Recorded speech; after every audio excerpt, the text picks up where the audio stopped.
Welcome back to The Fix. I'm Karima Brown. I'm, of course, in conversation with the Investigative Directorate Head in the Office of the National Director of Public Prosecutions, Advocate Hermione Cronje.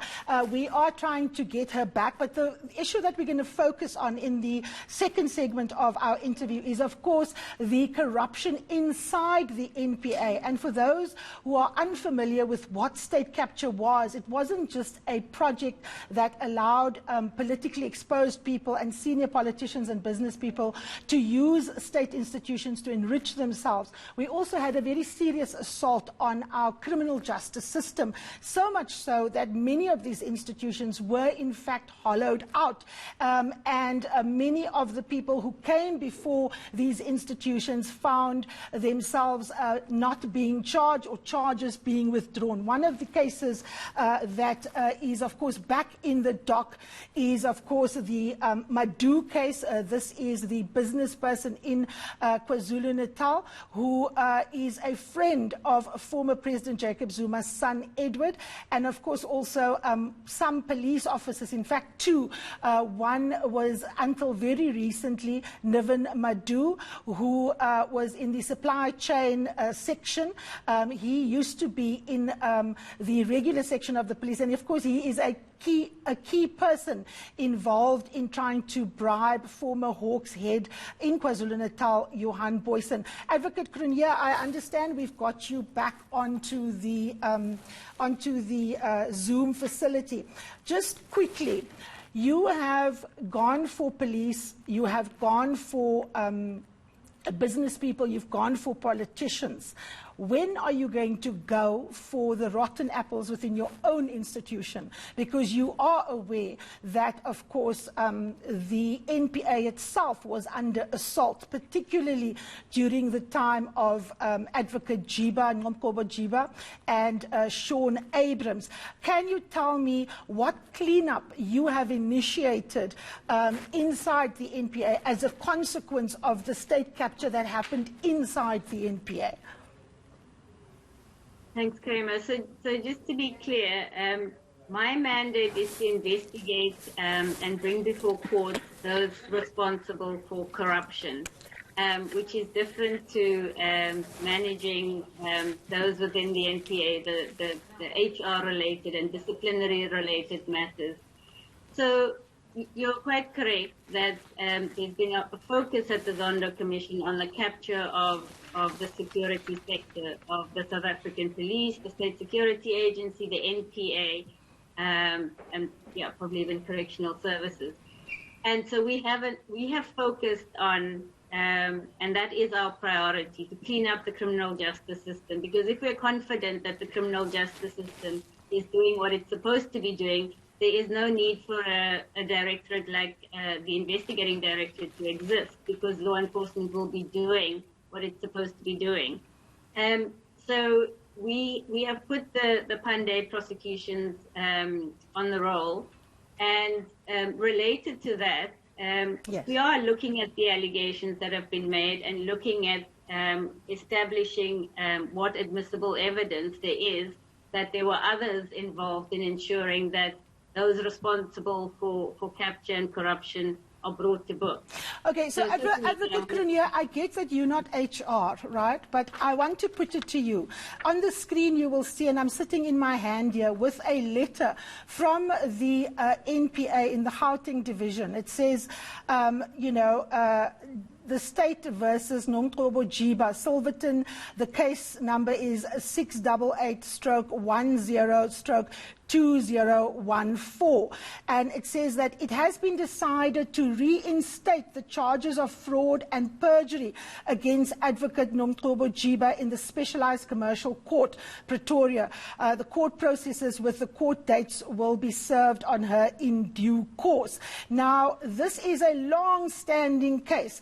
In the interview that you gave the Sunday Times, you also intimated that Advocate Nomkobo Jiba will be charged.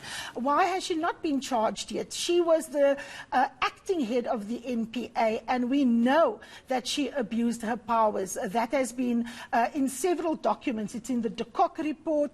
It is, there are cases that have been opened against her. When are you moving against her? So, Karima, the case you're referring to relates to perjury in relation to the Cato Manor racketeering decision. And so we have taken a decision that we will not address that matter in isolation. So we have made a decision that the evidence suggests that there are other persons implicated. And so we are verifying that evidence, and we are exploring that evidence, and in due course you will see indictments that emanate from that investigation.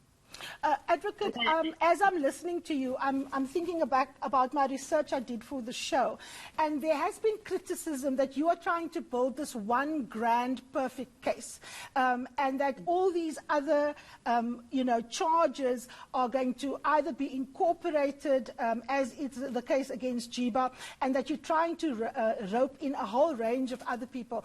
Is that necessarily the best strategy? Because, as I said, a decision has been taken to actually charge Ms. Jiba, and we've seen in other complicated cases, often you don't get your people on your perfect case. You get them on lesser charges because your job is to see where criminality occurred and, be able to get these individuals. Are you perhaps thinking that your strategy might be flawed? So, Karima, our mandate is to get at those most responsible. And as I said to you, there are many routes there. If we start the prosecution of 2 or 3 individuals on an isolated charge, we are criticized because we're not bringing, the first thing you started is why is a senior politician not on your indictment? If I bring a senior politician on their own in a limited charge, the criticism is, but that's, they are responsible for so much more than that. So I hear all the criticisms. What we are doing is looking at the evidence and saying to ourselves, is this a sustainable case? Can we bring this case and be assured that there's a reasonable prospect that a conviction will follow? In the case that you're referring to, we see problems. We see it needing to be seen in a broader context to prove the intention to commit offences.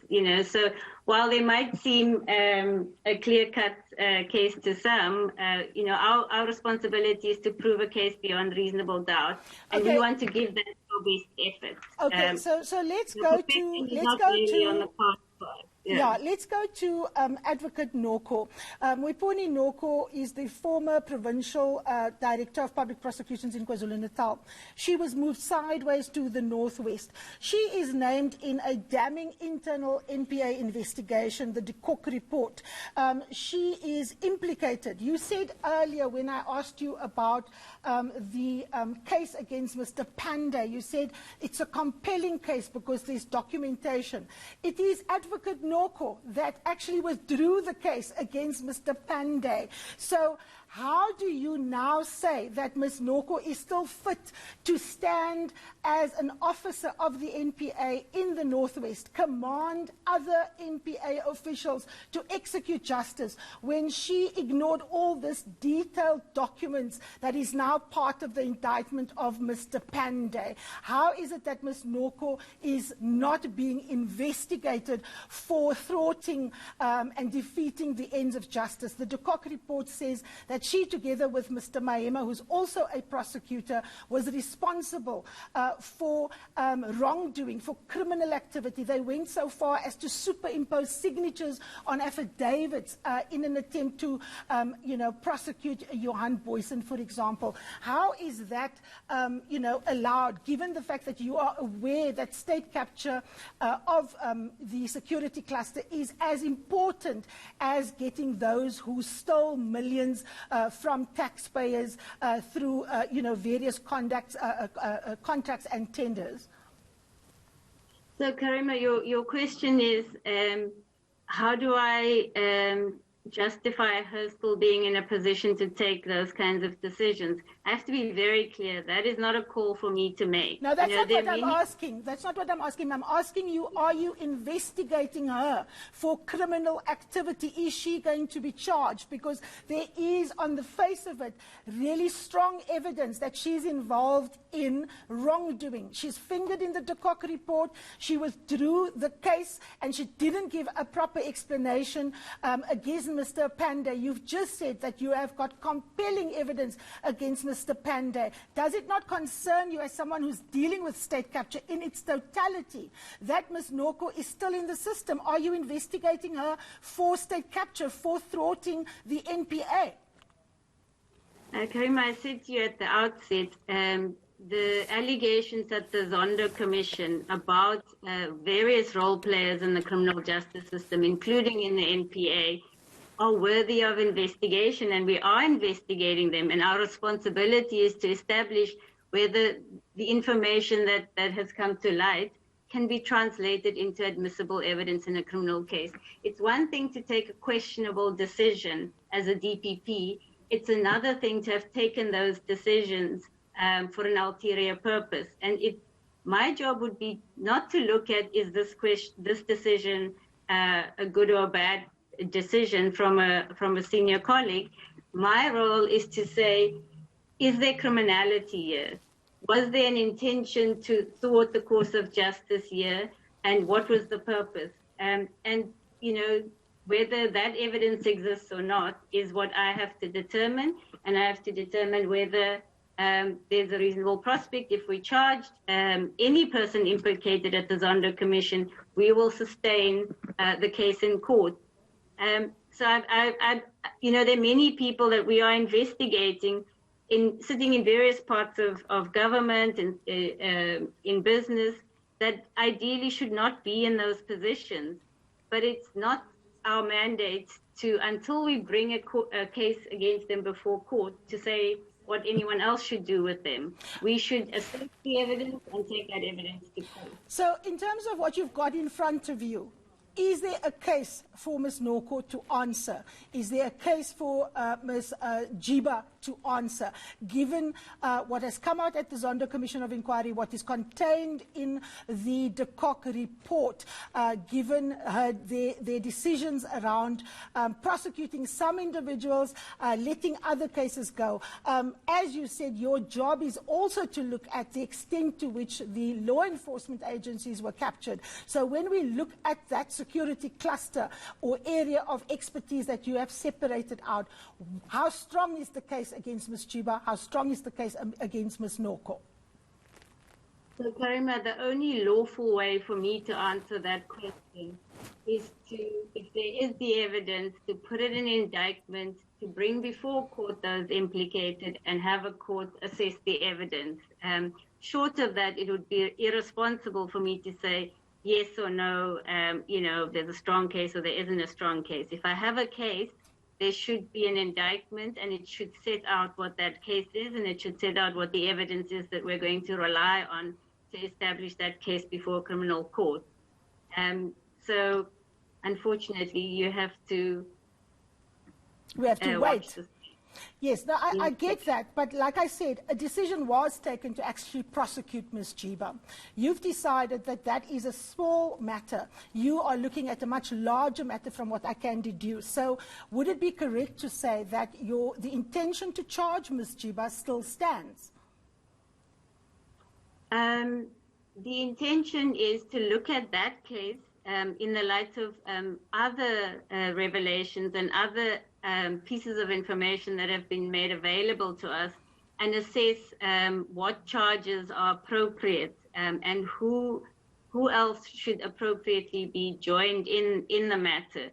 So yeah, the prosecution is not off the table. A decision had been made by a colleague that there is sufficient evidence to charge in a particular matter. What we have looked at, and that is the luxury that the Directorate has, it can look at a number of dockets.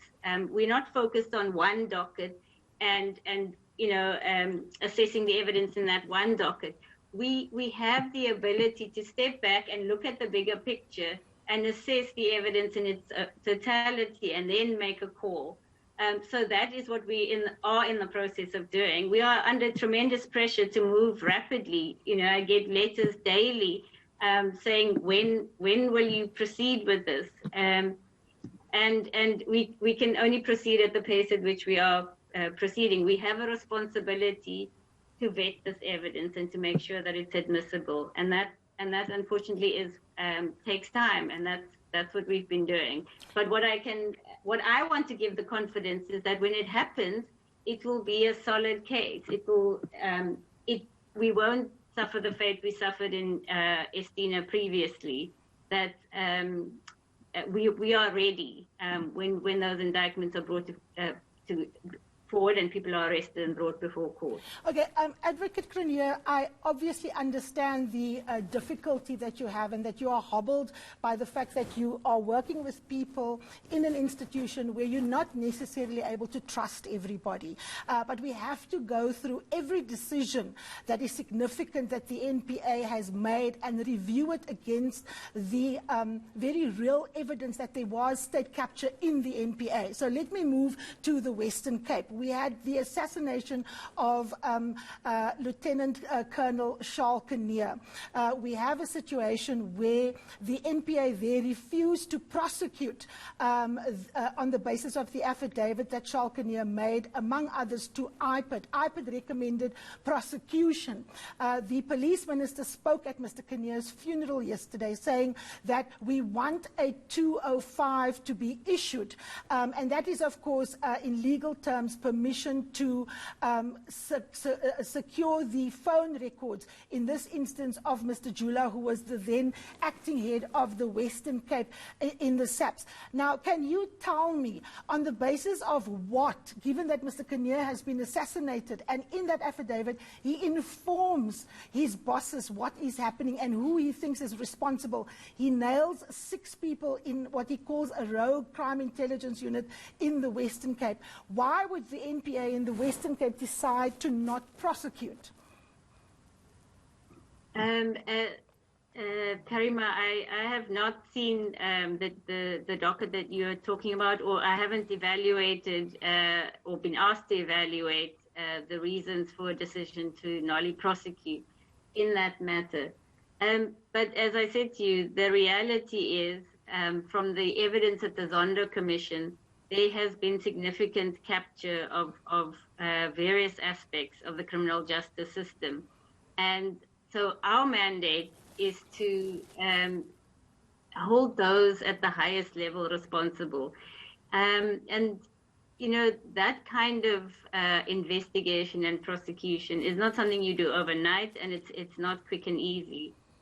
We are certainly working our way through, and we are working very closely with our colleagues in IPID, who have done exceptional work and under very, very difficult circumstances.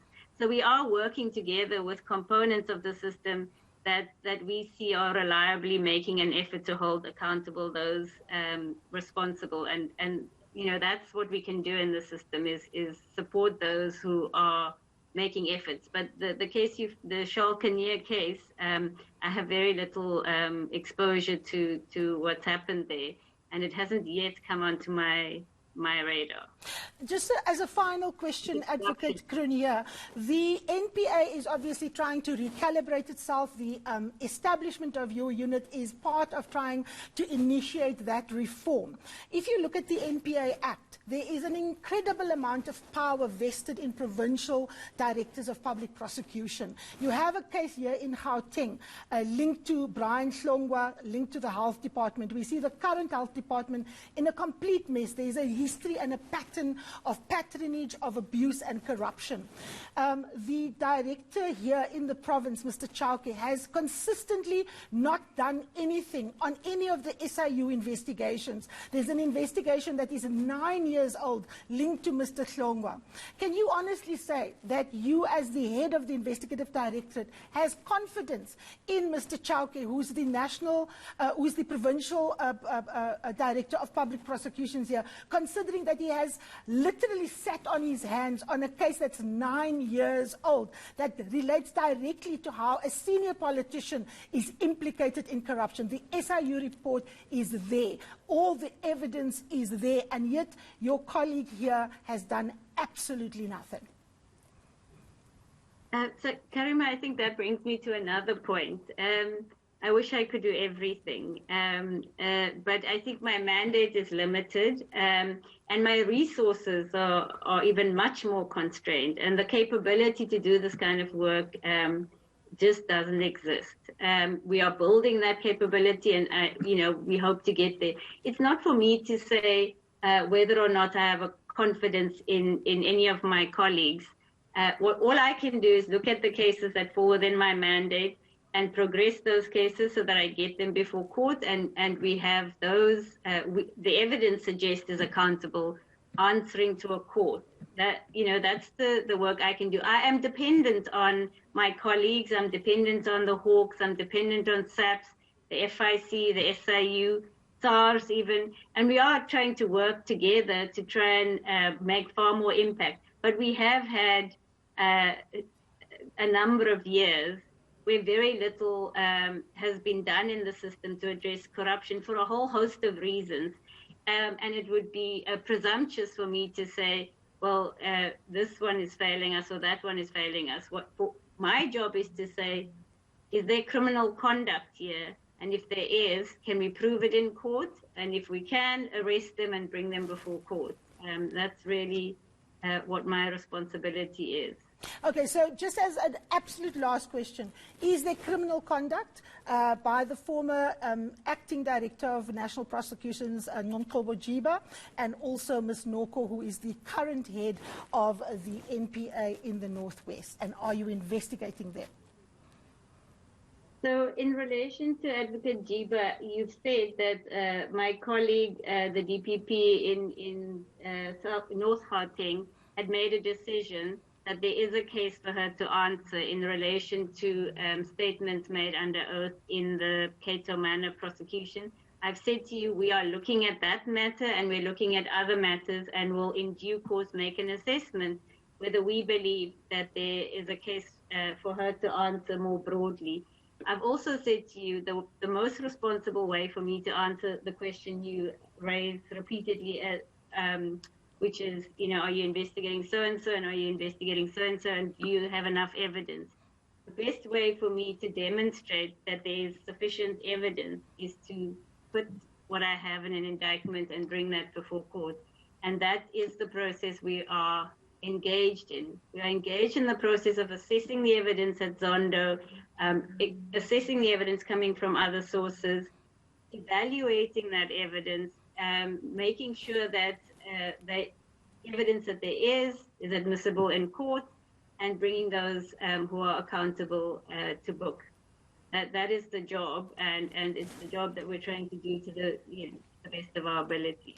Advocate Cronje, we wish you the best of luck with that job. The country is definitely behind you. We want you to succeed. We're obviously also just keen to have transparency as you do that job, given that the institution has been abused in the past, and those who have been guilty and need to stand trial have been able to get away in some instances for a very long time. Thank you so much for joining me here on The Fix. Still ahead, we make mean screening of whether the criminals have in fact gotten the upper hand and what implications that holds on the governing party as well as the broader body politic in the country. Don't go anywhere.